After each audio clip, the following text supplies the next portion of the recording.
Assalomu alaykum. Bugun shunaqa yangicha usulda kosachalarni ichida chakchaklar qilib ko'ramiz. Buning uchun bizga kerak bo'ladi sut, ozgina tuz, bir qoshiqda chayli soda, shakar va eritilgan sariyog'. Un solamiz. Yumshog'ina qilib xamir qilib olamiz. Bu xamirimizdan biz lolchirak kosachalarni yasalamiz.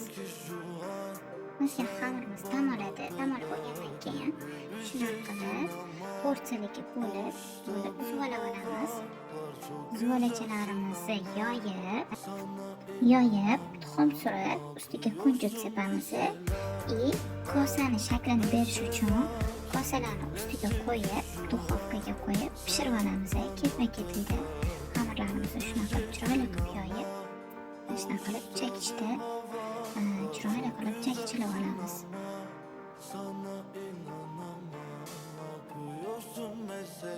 Tuxumlarimizni surib oldik, ustiga kunjut sepib oldik. Shunaqa chiroyli forma berib, kosani ustiga qo'yib olamiz.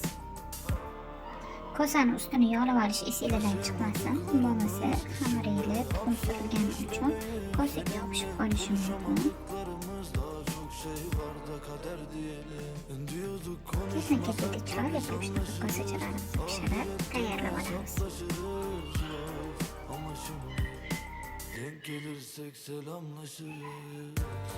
Keyin chakchaklarimizni xamirini tayyorlashga o'tamiz. Tuxum chaqalamiz birinchi. Unga ko'pirtirib olib, chayli soda va bir chimdimgina tuz solamiz. Yaxshilab ko'pirtirib, un elab, ustiga un solamiz. Chiroyli qilib chakchaklarimiz xamirini qilib olamiz va dam oldirishga qo'yib qo'yamiz. Menda 3 suvala bo'ldi. 3 suvaladan 3 xil chakchak pishirmoqchi bo'lib, porsiyaga bo'lib yoyib oldim.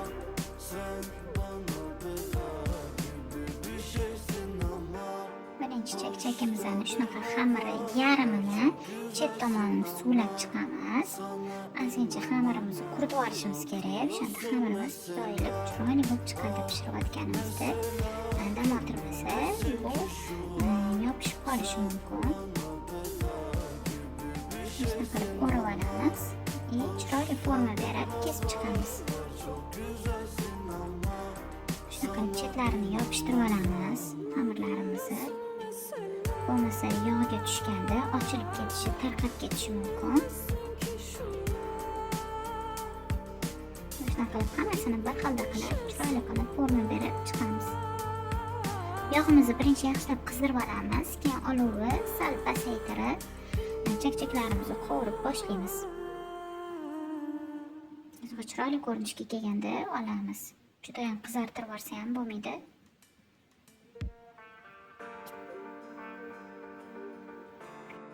Ikkinchi suvalamizni yoyib olamiz. Shunaqa qilib xamirni bir tekisda qilib yoyib olishimiz kerak bo'ladi.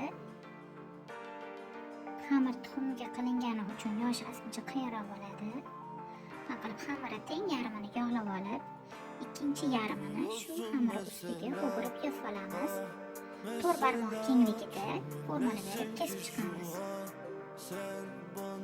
Birinchi uzunasiga, keyin eniga bo'ylab xamirlarni 1 barmoq kengligida kesib, dam oldirishga qo'yib qo'yamiz. Agar xamir dam olmasa, yaxshilab buralib, chiroyli bo'lib o'xshab chiqmasligi mumkin. Chunki xamirni dam oldirib qisib, buralib, chiroyli bo'lib chiqadi. Shunaqa qilib juda qizartirib bormasdan, tillarangga kirganda xamirlarimizni pishirib tezda olamiz. Yog'ni ham baland qilib tegini yoqmaymiz. Pasayda, o'rtacha olovda pishirib olamiz. Keyingi chakchakimiz shunaqa xamirini yoyib, qalinroq qilib yoyamiz bunda xamirni. Yaxshilab qo'limizda forma berib, dumalanib olib pishirib olamiz. Bu yangicha chiqqan vodoroqli chakchak etiladi. Juda ham oson, tez tayyor bo'ladi. Shunaqa qilib hamma chakchaklarimiz tayyor bo'ldi. Endi sirop qilib olamiz. Buning uchun bizga 3 stakan shakar, 2 stakan suv kerak bo'ladi. Yaxshilab qaynatib olamiz. Qaynab chiqqandan keyin sal turib, ozgincha uksus solamiz. Mana shunaqa tillarangga kirganida asal solamiz. Qiyomimiz o'xshab chiroyli bo'lib chiqishi kerak. Juda ham o'tkazib yubormaslik kerak и kamar bo'lib qolmaslik kerak. Me'yorda bo'lishi kerak. Shunaqa bittalab qiyomga botirib, chakchaklarimizni taxlab olamiz. Yangi chakchaklarimizga shunaqa siropimizdan quyib, aralashtirib, ularga ham forma berib olamiz.